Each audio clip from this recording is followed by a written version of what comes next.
Hello everyone, welcome to Purva's Cafe Clash. This is the sixth episode of Ire Talks, and today we'll be having Dr. Sahil Garg with us. Dr. Sahil Garg is a senior research fellow.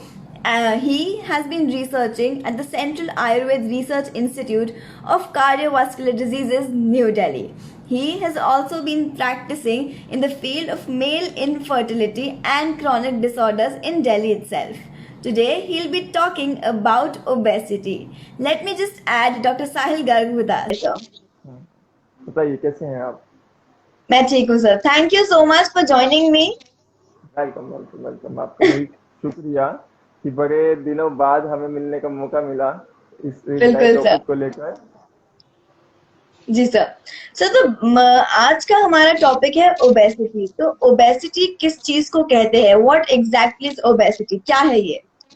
देखिए, obesity अगर देखा जाए तो excessive fat accumulation को हम obesity बोल सकते हैं, और आम भाषा में कि अपने एब्डोमिनल एरिया या अपनी बॉडी में कहीं पे भी चर्बी को जहाँ इकट्ठा होना बोलेंगे तो वो ओबेसिटी का रूप लेती चली जाती है।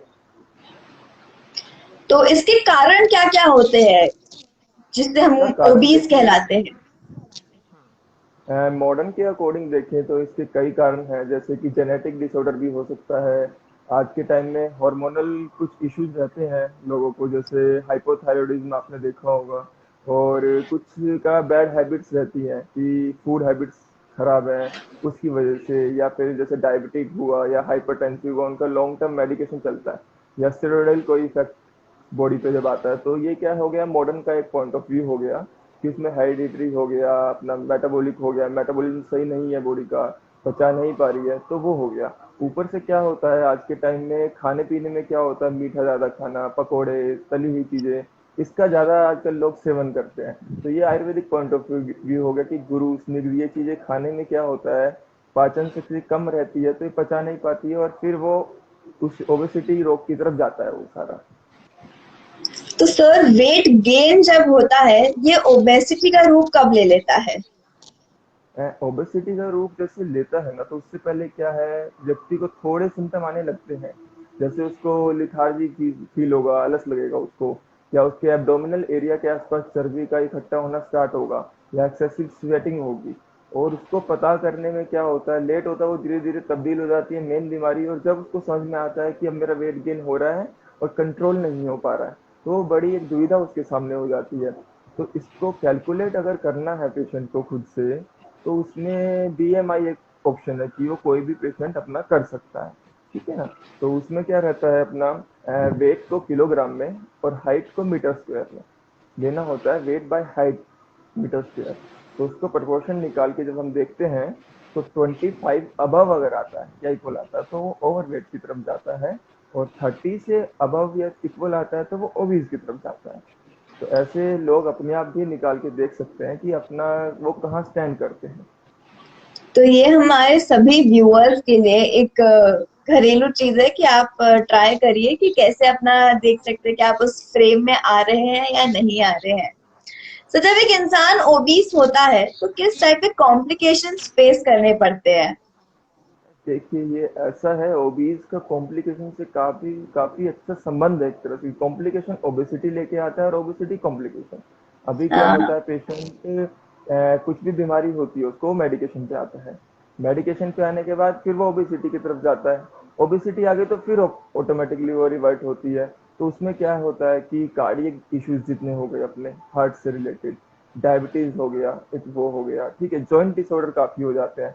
अभी पिछले 2 सेशन थे डॉक्टर साहब के, उसमें जॉइंट्स पे काफी था, तो वो जॉइंट्स भी एक ओबेसिटी लेके आ सकती है। मान लीजिए किसी का वेट ज्यादा है तो उसको नी में इशू आएगा, नेक में इशू आएगा, ठीक है, जॉइंट्स सही से वर्क नहीं कर पाएंगे, तो वो काफी इश्यूज क्या है, काफी बीमारी। एक तरह से आप लगा लीजिए छोटा पैकेज मिल गया आपको, ओबेसिटी मिल गई ना, तो आपको आने वाली लाइफ में कुछ ना कुछ लगा रहेगा हमेशा। तो अगर एक बीमारी है तो ये हमेशा साथ देगा ही देगा. ये बीमारी अगर आया तो इसको कंट्रोल नहीं किया और अपनी हैबिट्स कंट्रोल नहीं किया, तो ये नई बीमारियां बहुत लेके आएगा, जिसमें कि सारी बड़ी बीमारियां ये एक तरह से, क्योंकि हार्ट की बीमारी छोटी नहीं है, शुगर आता है तो शुगर भी इतनी जल्दी कंट्रोल नहीं कर पाते लोग, जॉइंट डिसऑर्डर आ गया तो वो एक दिक्कत कर रहा है।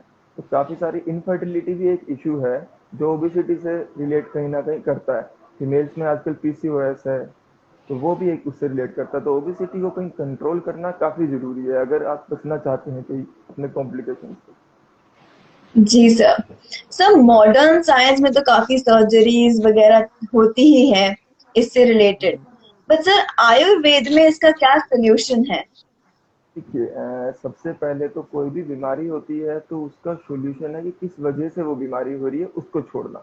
जैसे आयुर्वेद बोलता है कि निदान परिवर्तनम, कि जो जिस वजह से हो रहा है उस कारण को नहीं हटाओगे तो कितनी मेडिकेशन खाते रहो कोई रिलीफ नहीं मिलेगा। तो अब किस वजह से है, मेन तो ये देखना है कि इसका हार्मोनल इशू है या उसका फूड हैबिट्स का इशू है या कोई मेडिसिनल का पॉइंट ऑफ व्यू है वहाँ पे कि किस वजह से उसको ओबेसिटी मिल रही है। तो ऐसे में क्या करना है अपना कि जिस वजह से हो रहा है पहले तो वो रूल आउट करना है। थायराइड हुआ तो थायराइड से अपना ट्रीटमेंट करना है। मेडिसिन है तो मेडिसिन से अपना वो प्रिकॉशन लेना है या उसको डॉक्टर को दिखा के चेक करवाना है कि किस वजह से क्या आपको उससे कॉम्प्लिकेशन आ रहा है। और खाने में कुछ ऐसी चीजें रहती हैं कि जैसे हल्का खाना खाना है या जितना भूख लगे उससे थोड़ा कम खाना खाना है, कुछ भी ऐसा नहीं खाना ऑयली फूड जैसे हो गया। और स्लीपिंग हैबिट एक होती है अपनी, कि लोगों का क्या है आजकल स्लीपिंग हैबिट बहुत खराब है, कि या तो लोग बहुत ही ज्यादा सोते हैं या बहुत ही कम सोते हैं। तो दोनों ही इश्यू में क्या होता है ओबेसिटी का कहीं ना कहीं कारण होता ही होता है। और ऐसा रहता है कि सुबह ऑफिस जा रहे हैं भागे भागे खाना नहीं खाया, ठीक है लंच भी अपना नॉर्मल किया, लेकिन डिनर में उनको होता है हैवी डाइट जो कि उल्टा हो जाता है। सुबह एक बार को हम्म। डाइट चलेगा लेकिन रात को हैवी डाइट नहीं चलती, और रात को इतना खा के सोते हैं, टहलना वगैरह होता नहीं है, आजकल एक्सरसाइज है नहीं। तो उसकी वजह से क्या है कैलोरी इनटेक उतना ज्यादा जाता है ना कि उसकी जो आगे दशा आती है ना तो वो ओबेसिटी का रूप लेती चली जाती है। तो अपना खाने पे कंट्रोल करना है। कुछ ऐसा है कि फाइब्रस फ्रूट हो गए, फ्रूट्स वेजिटेबल्स हो गए, ये स्टार्ट करना है। और कुछ भी ऐसी चीज नहीं लेनी है कि जिसके अंदर ज्यादा शुगर या ज्यादा सोल्ट हो, ऐसा कुछ नहीं लेना है। और ये है कि इसको ल्यूक वार्म वाटर जिसको बोलते हैं अपन, तो वो ले सकता है वो अपना थ्रू आउट डे या जैसे भी उसको जितनी बार भी ले सकता है। प्लस क्या है आयुर्वेद में पंचकर्मा में कुछ प्रोसीजर्स रहते हैं जो डिटॉक्सिफिकेशन के लिए रहते हैं। उसमें वमन हो गया, विरेचन हो गया, उद्वर्तनम हो गया कि एक मसाज होती है पाउडर की, वो हो गया। तो वो किसी वैद्य जी के पास जाके या डॉक्टर के पास जाके ही वो लेना ज़्यादा बेटर ऑप्शन है। तो वो स्टार्ट करवाना चाहिए। और कुछ मेडिसिन भी हैं तो वो डॉक्टर के गाइडेंस के अंदर ही लें तो ज़्यादा अच्छा है।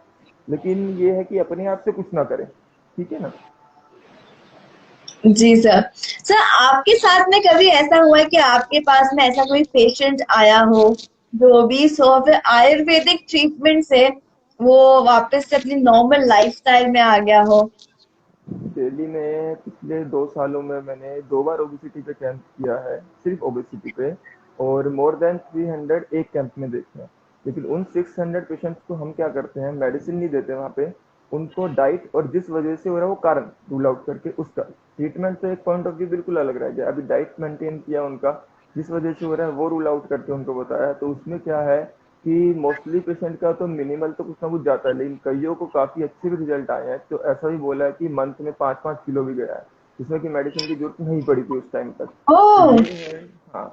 तो ये है कि रूल आउट करना जरूरी है कि किस वजह से है, क्या कारण है, उसको देख के अगर चिकित्सा की जाए तो ज्यादा बेटर ऑप्शन होता है। जी सर। सर हम लोग तो इतने ज्यादा इन चीजों से फेमिलियर नहीं है, ऑब्वियसली क्योंकि आप इन चीजों में से डील करते हैं। कुछ थोड़े बहुत फैक्ट्स जो आप हमें ओबेसिटी से रिलेटेड बता सके। जैसे कि एक तो जो खाना है वो हल्का खाना खाना है, कि जैसे कुछ भी हुआ तला हुआ या कोल्ड ड्रिंक जंक फूड ये चीज नहीं लेनी है हमेशा। जो पचने वाला खाना हो अपनी डाइट के अकॉर्डिंग खाना है, और जितनी डाइट है उससे थोड़ा कम लेना है, फुल अप टू यहाँ तक भर के नहीं लेना है बिल्कुल। एक तो वो हो गया। ऊपर से क्या है कि अगर आपको कोई और बीमारियां नहीं है तो छाछ का यूज कर सकते हैं, लेकिन गठिया बाई को छाछ दिक्कत करती है, ओबेसिटी में एक बार तो चल जाती है, ठीक है। और गुनगुना पानी पी सकते हैं। हाँ ये है कि गुनगुना पानी पीना भी कईयों को दिक्कत करता है, तो वो देखना है, पेशेंट टू पेशेंट वेरी करती है सारी चीजें। और कैलोरी एक अपनी देखनी है कि आपकी बॉडी को कितनी कैलोरी चाहिए, कैलोरी के अकॉर्डिंग ही आपको फूड लेना है, या डाइटिशियन से बोलो या खुद से मेंटेन करो, कैलोरी मेंटेन करना ज्यादा जरूरी है।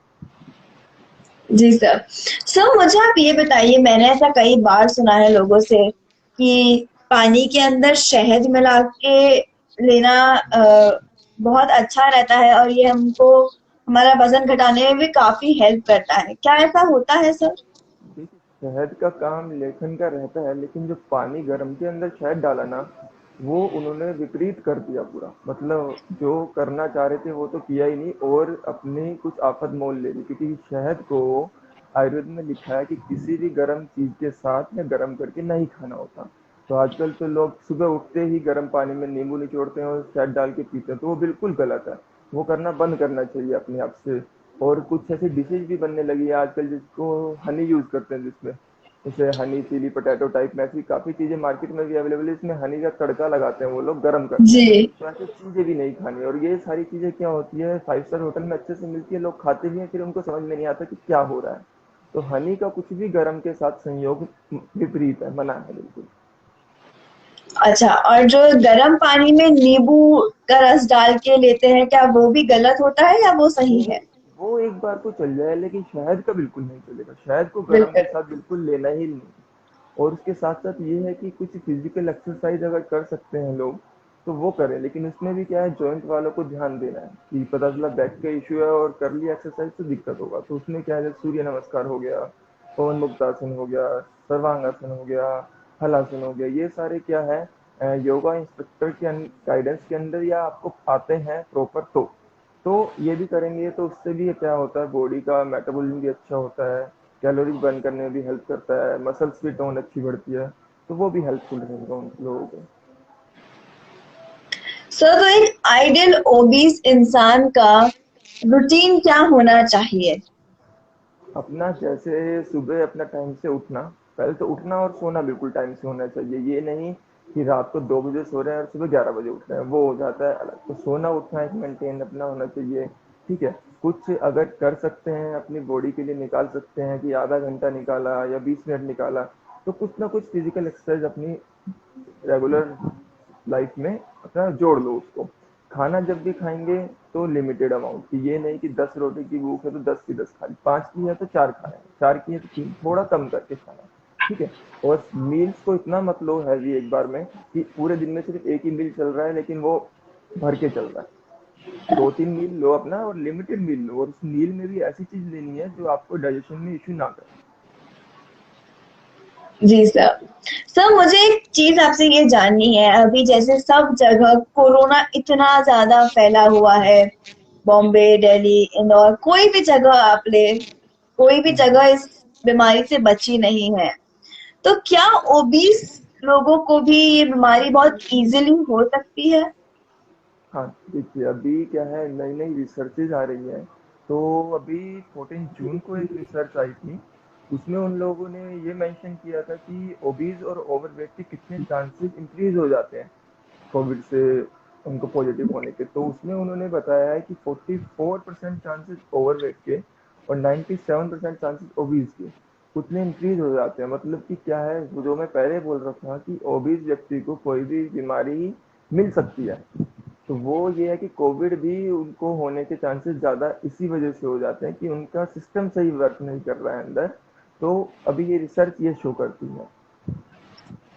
तो मतलब जो लोग भी ओबीस है उन्हें अपना वजन घटा ही लेना चाहिए, क्योंकि ओबेसिटी खुद भी एक बीमारी है और दूसरी बीमारियों को भी न्योता देती है। नहीं होता देती है। अभी यही हुआ है कि पीछे अभी क्या है मेन, अभी बोलते हैं लोग डायबिटीज है, हार्ट का इशू है। आने वाले टाइम में जो रिसर्चेज बोलती हैं कि 1.9 बिलियन लोग ओवरवेट हो जाएंगे। ऐसा कि मतलब 1/3 of population overweight he show करेगी उनको। वो क्या है, लाइफस्टाइल ऐसा हो चुका है आज के टाइम में सब लोगों का कि ओवरवेट के पेशेंट ही सबसे ज्यादा होंगे। हर कोई पेशेंट ओवरवेट तो ओबीज तो पाएगा ही पाएगा, उसको और बीमारी अलग पाएंगी, ये एक बीमारी एक अलग पाएगी। तो उसको अगर तोड़ना है तो आज ही से अपना रूटीन सुधारना ज्यादा जरूरी है। जी सर, आप एकदम सही कह रहे हैं इस चीज की, मैं आपसे एकदम अग्री कर रही हूँ। सर, अंत में आप हमारे व्यूअर्स को क्या मैसेज देना चाहेंगे? मैं यही कहना चाहूंगा कि काल करे सो आज कर, आज करे सो अब। तो अभी से अपनी लाइफस्टाइल सुधारने की कोशिश करें। ठीक है, खाने पीने का रूटीन ठीक है, चीट डे हर एक को चाहिए, कुछ ना कुछ खाना होता है, तो चीट डे अपनी लाइफ में अपना के। लेकिन डेली रूटीन में क्या है, जो सच है जो सही है वो करना ज़्यादा जरूरी है। ये नहीं कि डेली रूटीन में ही आप चीट कर रहे हो तो आपकी अपनी आप की लाइफ से चीट कर रहे हो। मैं हमारे सभी व्यूअर्स से रिक्वेस्ट करना चाहूंगी कि अपने रूटीन में आप गर्म पानी का उपयोग करना शुरू करें और फिजिकल एक्टिविटी पर भी थोड़ा बहुत जोर दें। 24 घंटे में से 30 मिनट निकाल ही सकते हैं हम हमारे एक्सरसाइज के लिए, हमारी बॉडी के लिए।